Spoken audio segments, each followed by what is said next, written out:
Hello, this is Domenico with Easynomics, and we're going to look at another exchange rate system. We'll be taking a look at drawing and analyzing a managed exchange rate system, also known as a managed float regime.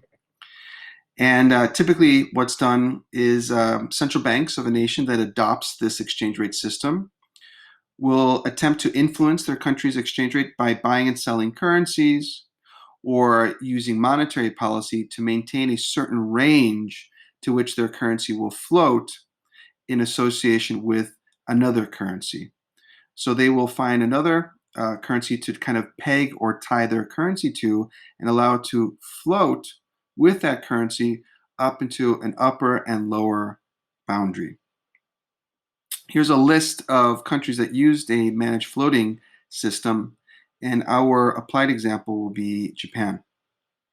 Japan uses the Japanese yen, and after World War II, the managed exchange rate system was associated with the US dollar and would float with the dollar within a range of tolerance. Here we have some information that when the United States went off the gold standard, the Japanese government maintained a policy of currency intervention, thus giving it the characteristic of a managed float. And the yen is therefore under what we call a dirty float regime or a managed float regime. It's also known as a dirty float because it gives a country an unfair advantage at times when their exports are seeing their imports and there's a rising demand for their currency. They will devalue their currency to maintain that export competitiveness. We're going to use Japan's balance of trade, and we're going to look first at their trade surplus during the 1980s, 1990s, 2000 period. And after the 2000 economic crisis, then we'll use the fact that they were maintaining a trade deficit for our applied example. So here we have graph A illustrating the market for Japanese yen in the foreign exchange rate system. We're going to be measuring the value of Japanese yen in terms of dollars or US dollars per Japanese yen on the y-axis, and measuring the quantity supply and demand of that currency on the x-axis. We have an upward sloping supply of Japanese yen labeled S1 for yen, and downward sloping demand curve for Japanese yen labeled D1 for yen. We first start off where S1, S1 for yen is equal to the demand one for yen. That will establish the equilibrium exchange rate at E1 and the equilibrium quantity supplied and demand of that currency at Q1, which we see here. So the central bank is going to then decide what would be a range of tolerance, that it's going to float with, in this case, the US dollar, and it could go up into a certain point and can float down towards a certain point. And beyond that point, the central bank will intervene. So let's say that the upper boundary is established here at E2, and the lower boundary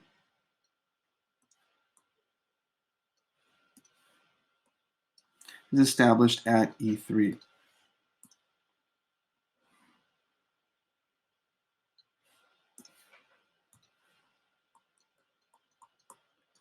So as long as the Japanese currency floats within this range, it is a free float. The Central Bank of Japan, the Bank of Japan, will not intervene. But if it goes close to or beyond the E2 boundary, then the central bank will intervene to devalue the currency back into the range of tolerance. Thus, it has the characteristics of a fixed exchange rate. Or if the value of the currency falls below or comes close to E3 or falls below E3, the central bank will intervene to revalue the currency. Okay? So first, let's take a look at the period of the 1980s, going into perhaps 2005, when Japan was maintaining a trade surplus.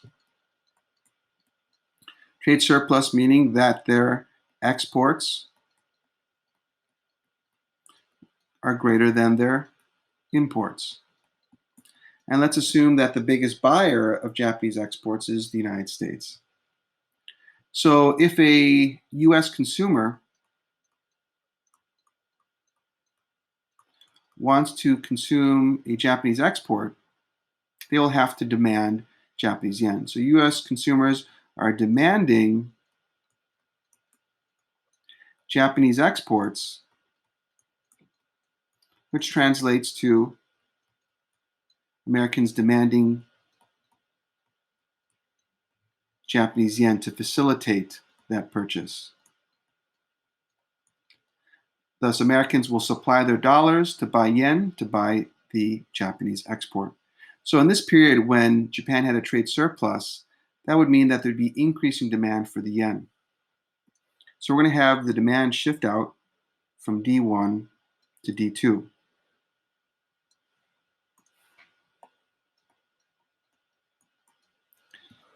Thus, we see that's going from point A to point B along their supply curve. We see that the quantity supplied and demanded of the currency is increasing to Q2. So the Japanese central bank, or the Bank of Japan, sees this happening. It's getting close to the upper boundary, so they will intervene to devalue the currency, right?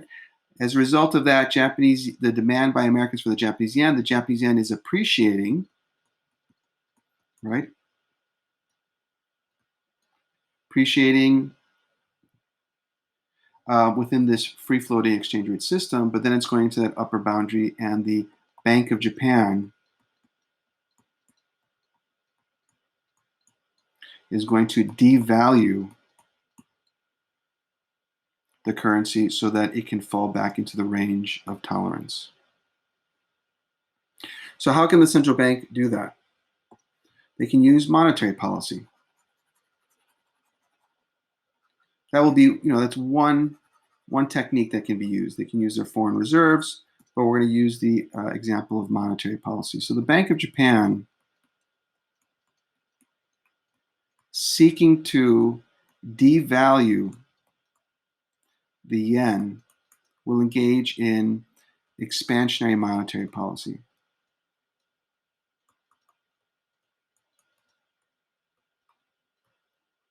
We know that in macroeconomics, expansionary monetary policy has the effect of reducing interest rates. Okay, and let's say that interest rates before were 5%. Then after the expansionary monetary policy, it goes to 2%. Okay. This is where it's kind of called a dirty float, because the Japanese or the Bank of Japan is not engaging in expansionary monetary policy to solve some type of domestic macroeconomic problem. They're using it to intentionally influence the value of their currency in the foreign exchange rate system. So by lowering interest rates, they will disincentivize foreign investors to keep their money in yen in Japanese banks, to take advantage of the interest rate on their deposits. So let's say, for example, you had $1 million and you bought Japanese yen, and you were keeping your money in a savings account on deposit, so you can collect 5% on that $1 million converted into yen, but then the interest rate falls to 2%, you might be disincentivized to keep your money in Japan and look for another country offering a higher interest rate. So that will have the effect of foreigners selling off on their yen, taking their money out of Japan and looking for another country that has a more favorable interest rate. So although demand, due to exports being greater than imports, pushed it out from D1 to D2, the expansionary monetary policy has the effect of reducing demand by foreign investors from D2 back to D1. So thus they have devalued the Japanese yen in the foreign exchange market. Okay? What happens when Japan had a trade deficit? Let's look at that period.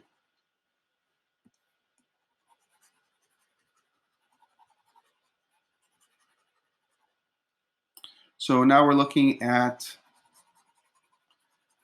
2000 economic crisis. We're going from about 2008 to 2021. And here we're going to assume that for the most part, Japan had a trade deficit, where imports are greater than exports. So as a result, there's falling demand for Japanese exports.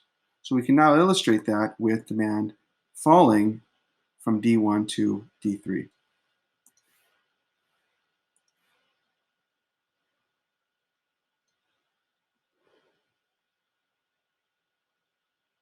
Okay.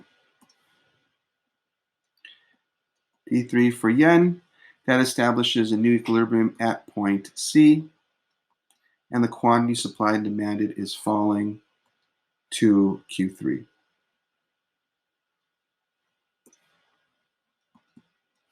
Okay. Demand is falling for Japanese exports, thus there's less demand for the yen. Demand falls from D1 to D3, establishes a new equilibrium at E3. The value of the Japanese yen falls from E1 to E3, so then the central bank will intervene. How can they increase demand for the Japanese yen? Well, again, they can go back and use monetary policy. So the Bank of Japan, to attract foreign investors, will use contractionary monetary policy. And this is not to say this is what they did. They didn't use this, but we're just going to use this as a hypothetical example. They use contractionary we're going to assume that they use contractionary monetary policy. And that has the effect of raising the interest rate. So interest rates, let's say, rise from 2% to 5%. And let's say 5% relative to other countries is fairly high. So that attracts foreign investors to buy the Japanese yen, keep their money in yen in a Japanese savings account to take advantage of that 5% interest. So little by little, demand for the Japanese yen starts to rise from D3 to D1. And again, it goes into the range of tolerance. Okay? So that is a way to graph and analyze a managed exchange rate system. So let's go ahead and analyze this as we would for a paper exam. As can be seen, we have a managed exchange rate system illustrated. Graph A is the market for Japanese yen in the foreign exchange rate. We're measuring the quantity of yen on the x-axis and the value of yen in terms of dollars on the y-axis, or US dollars per Japanese yen. We have an upward sloping supply of yen labeled S1 for yen, and we have 3 downward sloping demand curves for yen labeled D1, D2, and D3 for yen. We're going to first start off with where S1 for yen is equal to D1 for yen. That establishes an exchange rate of E1 with the quantity supplied and demanded at Q1. And the central bank will allow their Japanese yen to freely float between the values of E2 and E3. And as long as it floats within that boundary, the central bank will not intervene. But because during the period of the 1980s to the 1990s, Japan had a trade surplus, that meant that their exports were greater than their imports. Thus, that put, as US consumers were demanding Japanese exports, demand for the yen was rising. So it went from D1 to D2. Thus, where D2 for yen is equal to S1 for yen, establishes a new equilibrium at point B with an exchange rate at E2 with the quantity supply and demanded at Q2. The central bank thus intervenes because it's reached the upper boundary, doesn't want it to exceed that upper boundary. The appreciation of the yen might make their exports less competitive, so the Bank of Japan decides to devalue the currency, and they will devalue the currency through the use of expansionary monetary policy. That has the effect of lowering interest rates, which will disincentivize foreign investors from keeping their Japanese yen in savings accounts within the country. These investors will sell off on the yen, thus meaning that they're demanding less yen. And as a result, demand will fall from D2 to D1, and it goes again back into the range of tolerance. Now, let's say that in the period from 2008 to 2021, Japan had a trade deficit. So their imports are greater than their exports, meaning that there's falling demand for the yen.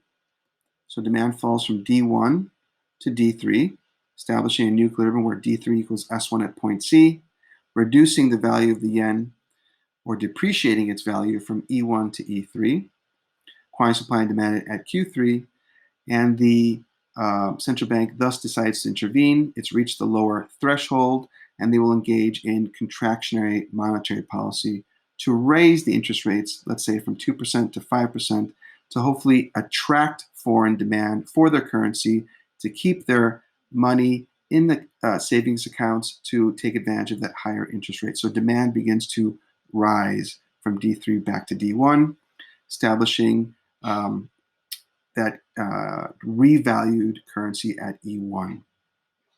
Okay, so that's the idea behind a managed exchange rate system.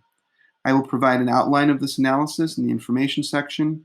And if you have any questions, feel free to comment, and don't forget to subscribe and to like. Thank you so much.